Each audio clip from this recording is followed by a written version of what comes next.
न पुण्यम न पापम न सौख्यम न दुखम न मंत्रम न तीर्थम न वेदो न यज्ञ अहम भोजनम नैव भोजम न भोक्ता चिदानंद रूप शिवोहम शिवोहम न मे मृत्यु शंका न मे जाति भेद पिता नैव मे नैव माता न जन्म न बंधुर न मित्रं गुरु नैव शिष्य चिदानंद रूप शिवोहम शिवोहम। आदरणीय भक्तों, मुझ लक्ष्मी चंद्र शर्मा के प्रणाम को आप स्वीकार करें और मैं जो कुछ भी आज रामचरितमानस के प्रसंग से कहूँगा आप उसे प्रेम से सुने और अपने जीवन में उनको ढाल करके और लाभ उठाएं। जिस समय भगवान राम सीता और लक्ष्मण वन को जा रहे हैं और निषाद राज के यहाँ पर वो शाम को पहुँचे तो निषाद राज ने पहले से ही घास फूस की बिछौनी बना करके उनके लिए रखी थी और जब रात्रि में उस बिछौने पर भगवान राम सीता सो रहे हैं तब उस निषाद को बड़ा भारी दुख हुआ। भयउ विषादनी सारहि भारी राम सिय महेशयन निहारी बोले लखन मधुर मृदुवाणी ज्ञान विराग भगति रस सानी जोग वियोग भोग भल मंदा हित अनहित मध्यम ब्रह्म फंदा जन्म मरण जहाँ लगी जग जालू संपत्ति विपत्ति कर्म अरो कालू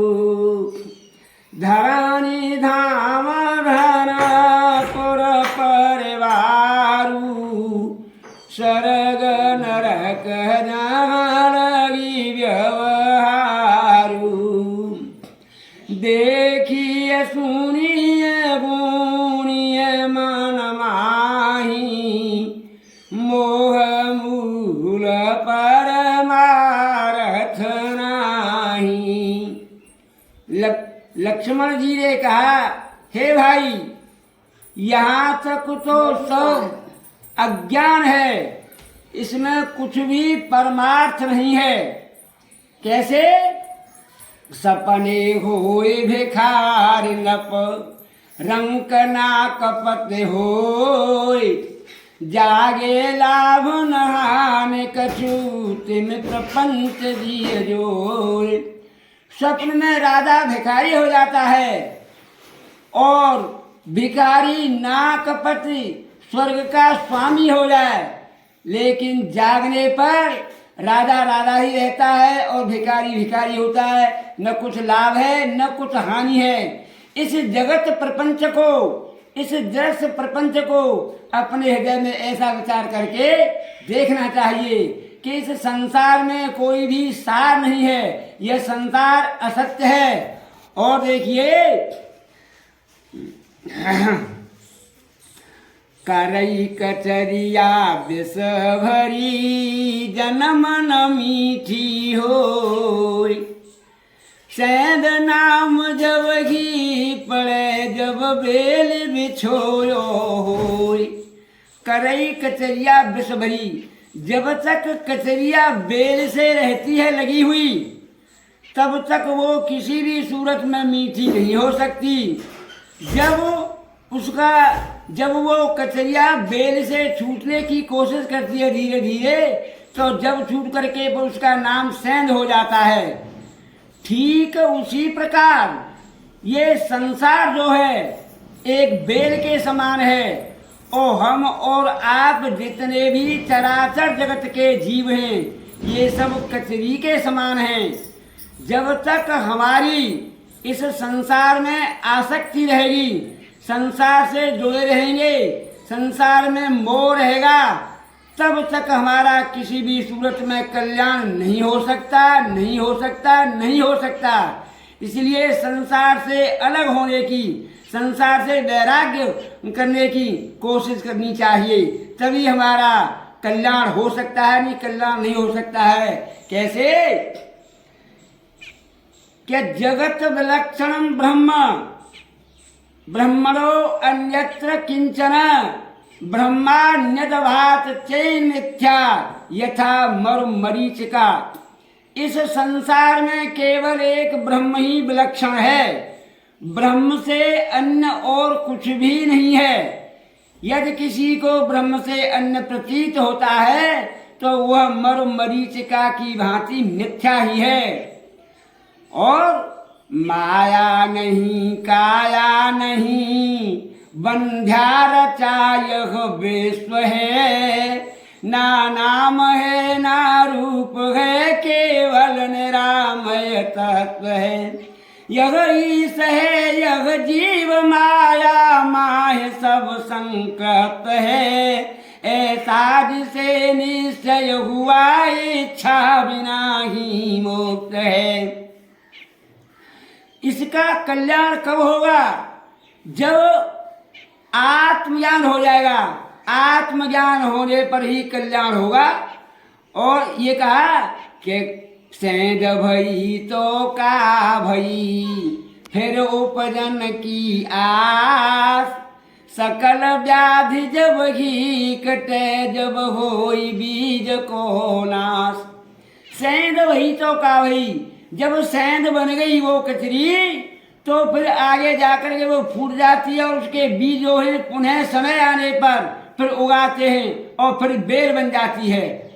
ठीक उसी प्रकार जब तक मनुष्य के, जब तक हमारे आपके कर्मों का नाश नहीं होगा तब तक इस संसार में जन्म लेना पड़ेगा, मृत्यु भी होनी पड़ेगी। क्यों कि कर्म जो है तीन प्रकार के होते हैं, एक सिंचित कर्म होते हैं, एक प्रारब्ध कर्म होते हैं और एक होते हैं क्रियमाण कर्म जिन्हें आगामी कर्म कहते हैं।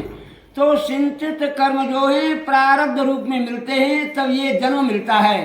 तो जब तक सिंचित कर्मों का नाश नहीं होगा तब तक इस जन्म मरण रूपी संसार में बार बार आना पड़ेगा और बार बार जाना पड़ेगा। इसलिए पहले कर्मों का विनाश होना चाहिए।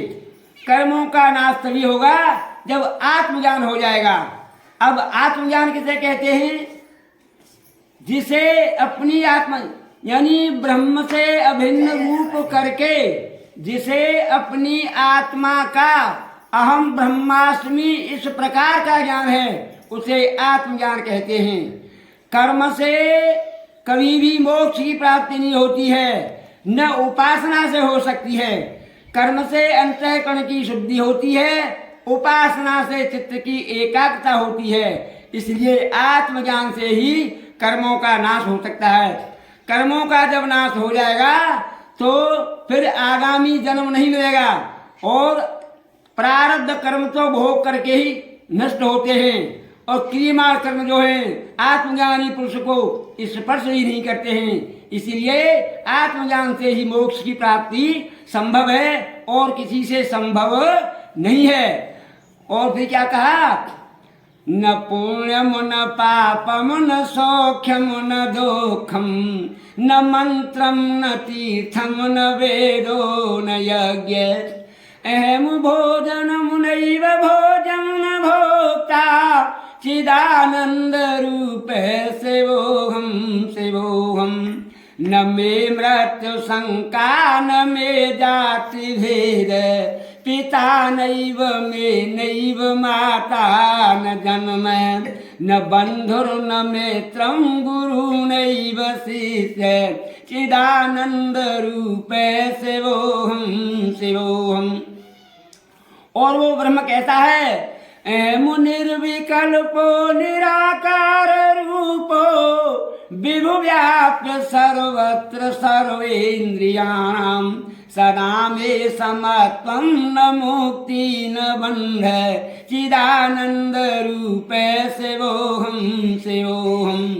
और उस ब्रह्म को प्राप्त करने की, परमात्मा को प्राप्त करने की और एक क्या विधि है और कैसे होता है?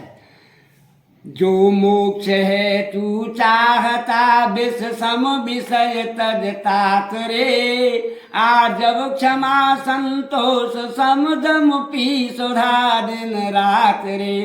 संसार जलती आग है, इस आग से झट भाग कर आ शांत शीतल देश में हो जा अजर हो जा अमर। पृथ्वी नहीं जल भी नहीं, नहीं अग्नि तू नहीं है पवन, आकाश भी तू है नहीं, तू नित्य है चैतन्य घन। इन पांच का साक्षी सदा निर्लेप है तू सर्व पर, पहचान अपने आप को हो जा अजर हो जा अमर। चैतन्य को कर भिन्न तन से शांति सम्यक पाएगा, होगा तुरंत ही तू सुखी संसार से छूट जाएगा। आश्रम तथा वर्णादि का किंचित न तू अभिमान कर, संबंध तज दे देग से हो जा अजर हो जा अमर। ऐसे भक्त के 39 लक्षण होते हैं।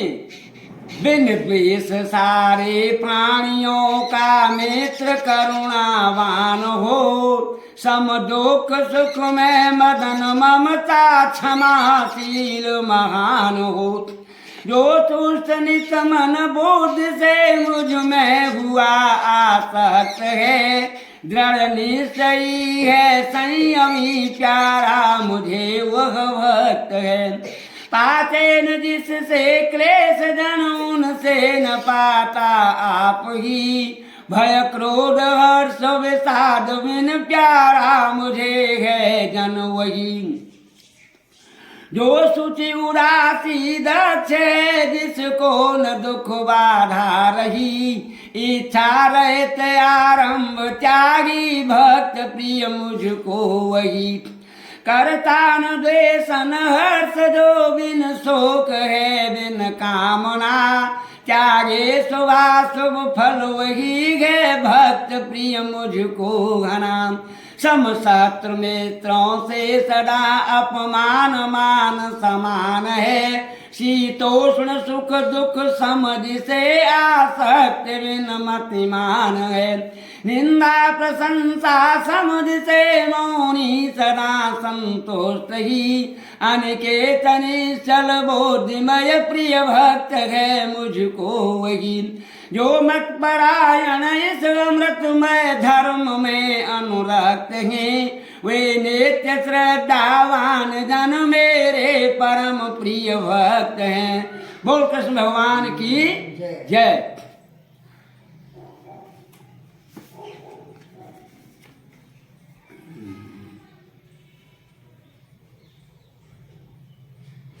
कर दो।